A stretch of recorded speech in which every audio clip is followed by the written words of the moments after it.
श्री कृष्ण भगवान की जय हो। द्रुपद का पराभव। वैशंपायन जी कहते हैं, जन्मेजय जब द्रोणाचार्य ने देखा कि सभी राजकुमार अस्त्र विद्या के अभ्यास में पूर्णतः निपुण हो चुके हैं, तब उन्होंने निश्चय किया कि अब गुरु दक्षिणा लेने का समय आ गया है। उन्होंने सब राजकुमारों को अपने पास बुलाकर कहा, तुम लोग पांचाल राज द्रुपद को युद्ध में पकड़ कर ले आओ, यही मेरे लिए सबसे बड़ी गुरु दक्षिणा होगी। सबने बड़ी प्रसन्नता से गुरुदेव की आज्ञा स्वीकार की और उनके साथ शस्त्र धारण कर रथ पर सवार हो द्रुपद नगर की यात्रा कर दी। दुर्योधन, कर्ण, युयुत्सु, दुशासन और दूसरे राजकुमार पहले आक्रमण करके मैं पकड़ूंगा, ऐसा निश्चय करके आपस में स्पर्धा करने लगे। उन्होंने क्रम से देश में और फिर राजधानी में प्रवेश किया। पांचाल राज द्रुपद ने बड़ी शीघ्रता से किले से बाहर निकलकर अपने भाइयों के साथ आक्रमणकारियों पर बाण वर्षा शुरू कर दी। अर्जुन ने दुर्योधन आदि कौरवों को बहुत घमंड करते देखकर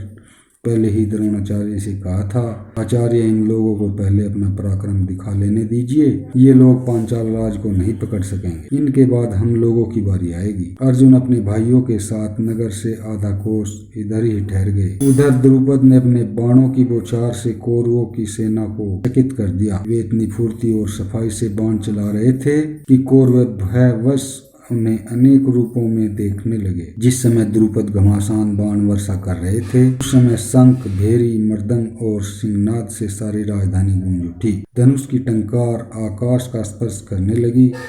इधर दुर्योधन, विकर्ण, सुबाहु और दुशासन आदि भी बाण चलाने में कोई कोर कसर नहीं रखते।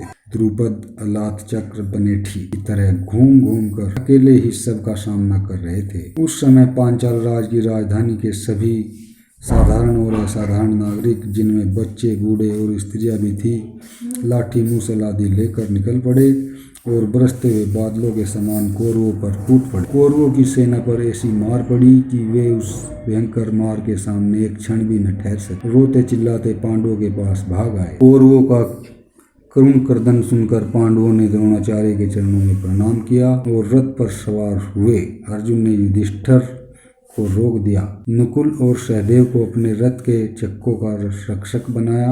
भीमसेन हाथ में भीष्म गदा लेकर सेना के आगे आगे स्वयं चलने लगे। अभी द्रुपद आदि वीर कौरवों को हराकर हर्षानाद कर ही रहे थे कि अर्जुन का रथ दिशाओं को गुंजायमान करता हुआ वहां जा पहुंचा। भीमसेन दंडपाणी काल के समान हाथ में गदा लेकर द्रुपद की सेना के भीतर घुस गए।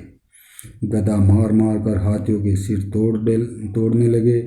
उन्होंने हाथी, घोड़े, रथ और पैदल समस्त सेना को तहस नहस कर दिया। अर्जुन ने उस महान और विलक्षण युद्ध में बाणों की ऐसी झड़ी लगाई कि पांचाल राज की सारी सेना ढक गई। पहले सत्यजीत ने अर्जुन पर बड़ा भीषण आक्रमण किया, परंतु अर्जुन ने थोड़ी ही देर में उसे युद्ध से विमुख कर दिया। इसके बाद अर्जुन ने द्रुपद का धनुष और ध्वजा काटकर जमीन पर गिरा दिया। 5 बाणों से 4 घोड़ों तथा सारथी को मारा। अभी द्रुपद राज दूसरा धनुष उठाना ही चाहते थे कि अर्जुन हाथ में खड्ग लेकर अपने रथ से कूद पड़े और द्रुपद के रथ पर जाकर उन्हें पकड़ लिया। जब अर्जुन द्रुपद को लेकर द्रोणाचार्य के पास चले, तब सारे राजकुमार द्रुपद की राजधानी में लूटपाट मचाने लगे। अर्जुन ने कहा, भैया भीमसेन, राजा द्रुपद कौरवों के संबंधी है, इनकी सेना का संहार मत कीजिए।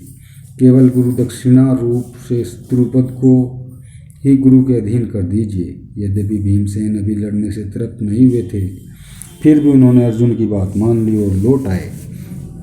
इस प्रकार पांडव द्रुपद को पकड़कर द्रोणाचार्य के पास ले आए।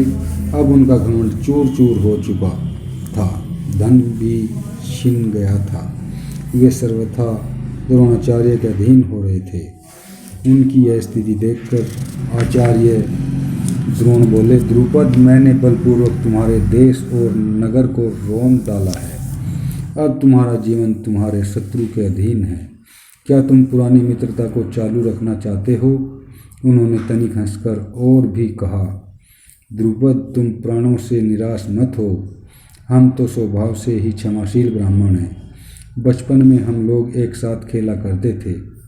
वह प्रेम संबंध अब भी है। राजन, मैं चाहता हूँ कि हम लोग फिर वैसे ही मित्र बन जाएं।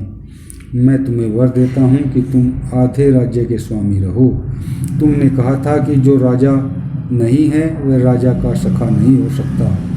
इसलिए मैं भी तुम्हारा आधा राज्य लेकर राजा हो गया हूँ। तुम गंगा जी के दक्षिण तट के राजा रहो और मैं उत्तर तट का। अब तुम मुझे अपना मित्र समझो। द्रुपद ने कहा, ब्राह्मण, आप जैसे पराक्रमी उदार हृदय महात्माओं के लिए यह कोई आश्चर्य की बात नहीं है। मैं आपसे प्रसन्न हूँ और आपका अनंत प्रेम चाहता हूँ। अब द्रोण ने उन्हें मुक्त कर दिया तथा बड़ी प्रसन्नता से सत्कार करके आधा राज्य दे दिया। द्रुपद माकंदी प्रदेश के श्रेष्ठ नगर काम्पिल्य में रहने लगे। उसे दक्षिण पांचाल कहते हैं। वहाँ चर्मणवती नदी है। इस प्रकार यद्यपि द्रोण ने द्रुपद को पराजित करके भी उनकी रक्षा ही की, परंतु द्रुपद के मन में संतोष नहीं हुआ। इधर अहिच्छत्र प्रदेश की अहिच्छत्रा नगरी में द्रोणाचार्य रहने लगे। अर्जुन के पराक्रम से ही उन्हें यह राज्य प्राप्त हुआ था। बोलो श्री कृष्ण भगवान की जय।